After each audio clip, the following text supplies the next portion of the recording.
پاکستان د فاکلند قبایلي سیمه جنوبي وزیرستان مرکز واړه ډیګري کالج طالب علمان وایي په سکولونو او کالجونو کې استادان غیر حاضر وي چې له وجې مستقبل په داو لګېدلی.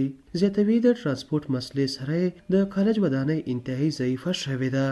د دوی په خبره ځای انتظامیه ته په دې اړوند خواست لیکلی، خو تر دې وخته د انتظامیه لخوا څه عملي عمل نه دی شوی. حکومتي چارواکي په قبایلي سیمو کښې تعلیمي معیار ښه کولو لپاره په کروڑو روپۍ مصرف کولو دعوې کوي. طالب علمانو تېره شپه دغه خبرې په ډېره اسماعیل خان سیمه کښې یوې غونډې ته وینا پر مهال وکړې چې په سلاوه شمېره طالب علمان او د سیمې مشرانو ګډون درلودو.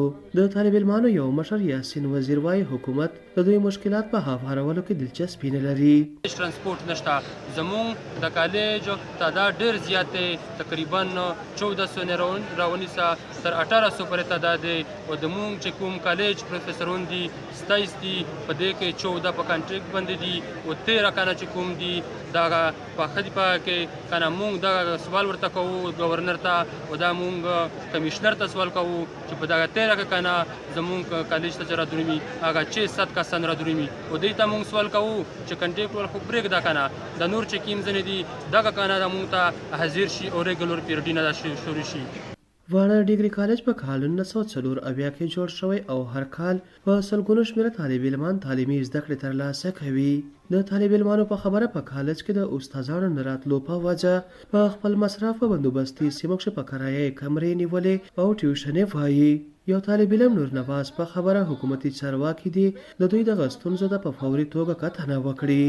چې څومره سټوډنټ درېمي هغه خپل بشترې خپل سمندینه هاسټل ته راوړي، دومره درېمه ورځ بیا واپس لوټ شي، ولې چې په کالج کې نه سټاف شته، پرنسپل شته، یو شي د پوره شته چې ګورنمنټ کومې منظرۍ وکړو، کومې پیسې راوړي هغه د یوه راته په خپل میانځ کې سره تقسیم کړو. که سټوډنټ وي او بلکې ټیچر نه وي، حاضر نه وي، بیا دغه کسونه روشي ایله ډي خان ته قسم قسم ځایونه کې د استادانو نه د سټاف د نورو سټاف د سکولونو د خپل تعلیم حاصلوي. په جنوبي وزیرستان کښې تعلیمي شرح انتهایی ټیټه 13% ده او د غونډې ته وینا پر مهال سیاسي او سماجي مشرانو وویل چې طالب علمانو دغه ستونزې هوارولو لپاره به په هر فورم اواز پورته کوي.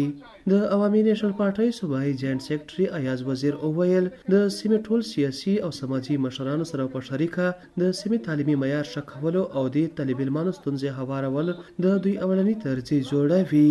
منډه درړه او ان د دې سره کوآپریشن وکړه، پروګرام ورته ارینج کړه او د میډیا ول کسانو مرو وغوښتل.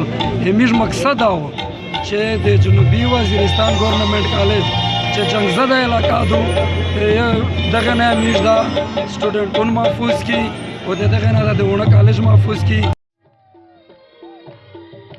د غونډې په پای کې طالب علمانو او مشرانو له روایتي موسیقۍ سره اتڼې وکړې او زیاتولی چې له سټډي څخه ستړي شوي ځایونه بیا تازه کولو لپاره دغسې کلتوري غونډې بیا په خپله سیمه کښې دوی ته په لاس نه ورځي.